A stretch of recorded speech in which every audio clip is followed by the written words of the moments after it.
Hello दोस्तों। आज की इस कहानी में आप सभी का स्वागत है। मेरा नाम खुशी है और अब मेरी उम्र 22 साल है। मैं एक सुंदर विवाहित जवान स्त्री हूँ। मेरा कद 5 फुट 6 इंच है और मेरा रंग साफ है। मेरा जिस्म बिल्कुल कारीगरी की तराशी हुई संगमरमर की मूर्ति की तरह है। मेरी शादी हुए 2 साल हो गए हैं और मेरा एक बेटा है जो कि मेरी शादी के 1 साल 3 माह बाद हुआ था और अब 9 माह का है। जब वह 4 माह का था तब मेरे पति का तबादला अमेरिका में हो गया था क्योंकि उनका क्षेत्र इंटरनेशनल था।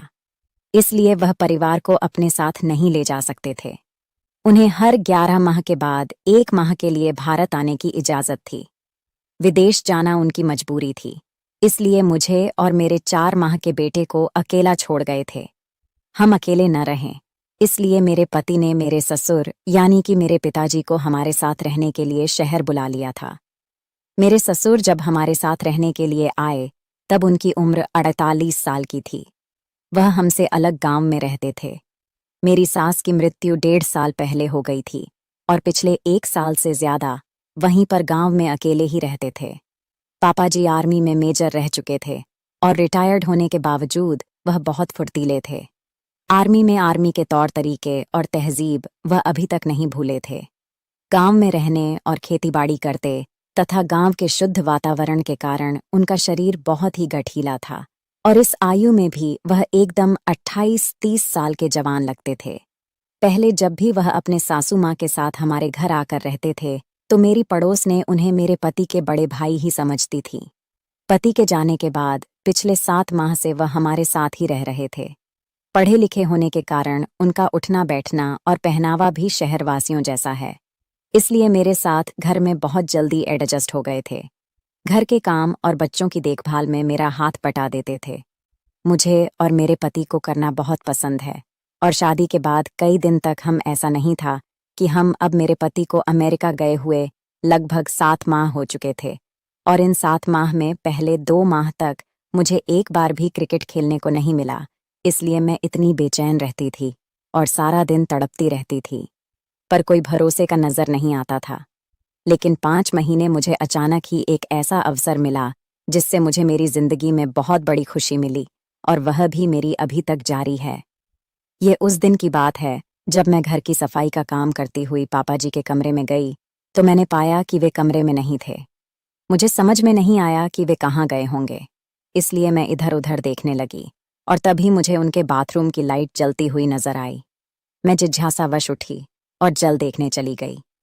वहां मैंने देखा कि बाथरूम का दरवाजा थोड़ा सा खुला हुआ है और अंदर से कुछ अजीब सी आवाजें आ रही हैं। मैं सुनकर घबरा गई और सोचा कि शायद पापा जी की तबीयत ठीक नहीं है या वह किसी तकलीफ में है। मैं घबराहट से जल्दी से बाथरूम का दरवाजा खोलकर अंदर झांकने लगी। अंदर का नजारा देखकर मेरे होश उड़ गए। पापा जी अपने महाराज की बड़ी तसल्ली से मालिश कर रहे थे। इससे पहले मैं अपने आप को संभाल थी। तभी मैंने देखा कि पापा जी जोर जोर से सिसकियां ले रहे थे।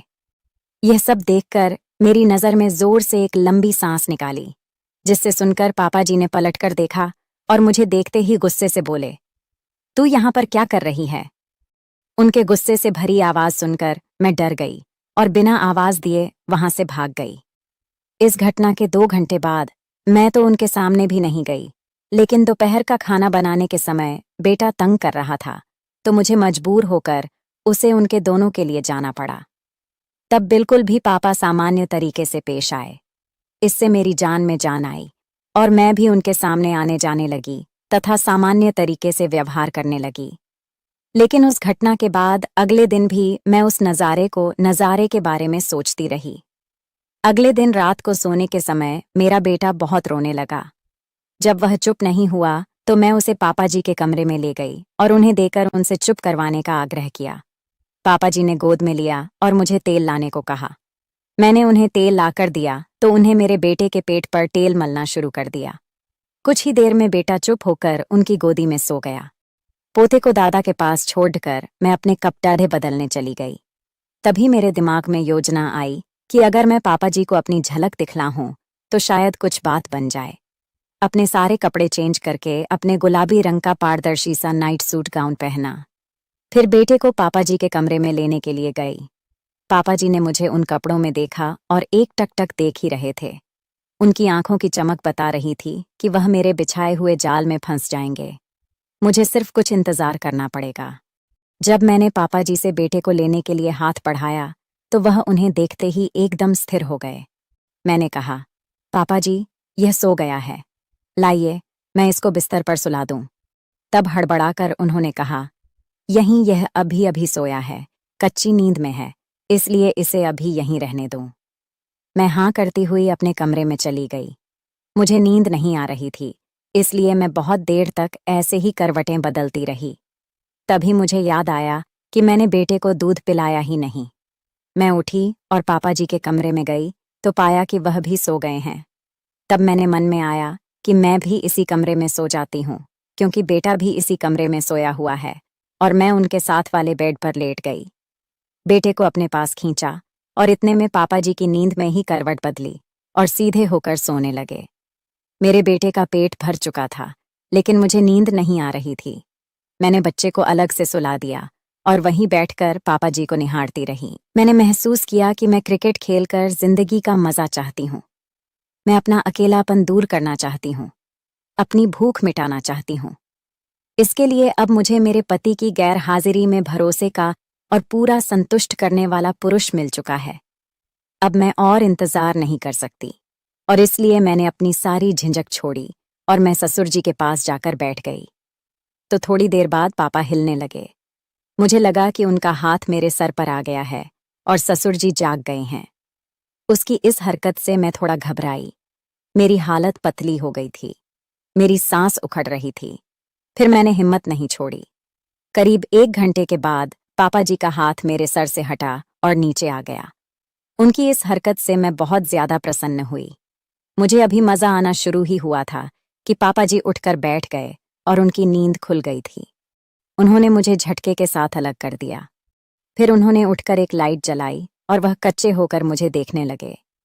मैंने जवाब दिया, पापा जी, मैं तो वही कर रही थी जो आप चाहते थे। पापा बोले, मैंने ऐसा करने को कब कहा है? तुम्हें ऐसा नहीं करना चाहिए था और माफ कर देना चाहिए था। पापा जी फिर बोले, मैंने आज तक आपको कोई भी आदेश का इशारा कभी नहीं टाला, तो मुझे कैसे मना मानती?